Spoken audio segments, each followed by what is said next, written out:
Good morning बच्चों, स्वागत है आप सभी का आज एक बार फिर से मेरे यानी अनु के साथ 22 दिसंबर 2020 में। और आज मैं सेकंड क्लास के बच्चों के लिए लेकर आई हूँ वर्कशीट नंबर 138, जिसका टाइटल है जीरो गणित का हीरो। इसको डिजाइन किया है directorate of education GNCT of Delhi ने। So without any further delay let's start. तो बच्चों, किसी भी वर्कशीट को शुरू करने से पहले मैं हमेशा आप सभी को याद दिलाती हूँ कि आपको बच्चे का नाम, class and section, class teacher का नाम प्लस डेट, ये सारी चीज़ें तो लिखनी ही है। साथ में आपको सब्जेक्ट भी लिखना है जो कि है मैथ्स, और आपको टाइटल भी लिखना है जीरो गणित का हीरो। आज हम मैथ्स की वर्कशीट क्यों शुरू कर रहे हैं? आज हम मैथ्स की वर्कशीट इसलिए शुरू कर रहे हैं बच्चों क्योंकि आज है 22 दिसंबर। तो 22 दिसंबर के दिन हम लोग सेलिब्रेट करते हैं नेशनल मैथमेटिक्स डे। 22 दिसंबर को एक महान मैथमेटिशियन श्रीनिवास रामानुजन जी का जन्म हुआ था, और श्रीनिवास रामानुजन जी एक बहुत बहुत ग्रेट मैथमेटिशियन थे, यानी बहुत बेहतरीन गणितज्ञ थे। इनका पूरा नाम था श्रीनिवास अयंगर रामानुजन, और आज इन्हीं की जयंती है, यानी आज इन्हीं का बर्थडे है। मैथ्स के क्षेत्र में उन्होंने बहुत ज़्यादा योगदान दिया है, और इनके योगदान को हमेशा याद रखने के लिए हर साल भारत भर में 22 दिसंबर को सेलिब्रेट किया जाता है नेशनल मैथमेटिक्स डे, यानी राष्ट्रीय गणित दिवस। इस दिन को मनाने का मेन उद्देश्य ये भी है कि लोगों में मानवता के विकास के लिए मैथ्स के महत्व के बारे में जागरूकता बढ़ाना है कि मैथ्स का इस्तेमाल करके लोग किस तरीके से मानवता का विकास कर सकते हैं। रामानुजन जी ने अपने अद्भुत और विलक्षण ज्ञान से गणित के क्षेत्र में कई महत्वपूर्ण योगदान दिए, यानी बहुत ज़्यादा इम्पोर्टेंस इनकी है, इनके योगदान की बहुत ज़्यादा इम्पोर्टेंस है, और इसीलिए इनको टाइटल दिया जाता है गणित का जादूगर, यानी मैथमेटिक्स मैजिशियन। तो इन्हीं के लेगेसी को आगे सेलिब्रेट करते हुए शुरू करते हैं आज की वर्कशीट, और देखते हैं जीरो किस तरीके से है गणित का हीरो। तो हुआ क्या था बच्चों कि एक बार बगीचे में 0 से लेकर 9 तक के नंबर्स जो थे खेल रहे थे, और ढेर सारे फूल साथ साथ खेल रहे थे। तो क्या हुआ कि सारे फूल छिप गए। फिर एक एक करके सारे फूल सामने आए। तो जब एक फूल सामने आया तो नंबर 1 भी उसके साथ आता है और कहता है कि अरे ये देखो, ये है एक फूल।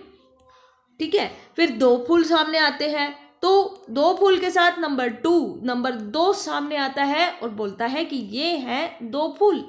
इसी तरीके से 3 फूल, 4 फूल, 5 फूल भी जब सामने आते हैं तो नंबर 5 आगे आता है और बोलता है कि ये रहे 5 फूल। इसी तरीके से 6 फूल, 7, 8, 9 फूल तक भी सारे फूल सामने आते हैं। ऐसा देखकर जीरो उदास हो जाता है। जीरो जब उदास हो जाता है बच्चों, तो बाकी नंबर्स जीरो के पास आते हैं और उससे पूछते हैं कि भाई आप क्यों उदास हो। तो जीरो बोलता है कि यहाँ पर तो सारा नंबर्स का गेम है, लेकिन मेरी तो किसी को कोई ज़रूरत ही नहीं है, तो मैं तो इस खेल में कुछ कर भी नहीं सकता, इस खेल में तो मेरी ज़रूरत ही नहीं है, तो मैं क्या करूँ। तो बच्चों, आपको पता है कि फिर क्या हुआ। 9 फूलों के बाद जब एक और फूल ऐड हो गया तो नंबर 1 आया सामने। नंबर 1 कहता है कि जीरो मेरे भाई उदास मत हो, तुम्हारे बिना तो हम आगे ही नहीं बढ़ सकते। जब जीरो 1 के साथ आ गया तो वो बन गए नंबर 10। क्या बन गया? नंबर 10। तो हुआ ना बच्चों, जीरो मैथ्स का हीरो। नंबर 9 के बाद अगर जीरो नहीं होगा तो हम 10 कैसे लिखेंगे? नहीं लिख पाएंगे, है ना।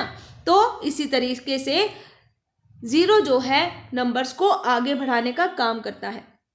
अगर जीरो नहीं होगा तो नंबर्स भी आगे नहीं बढ़ पाएंगे।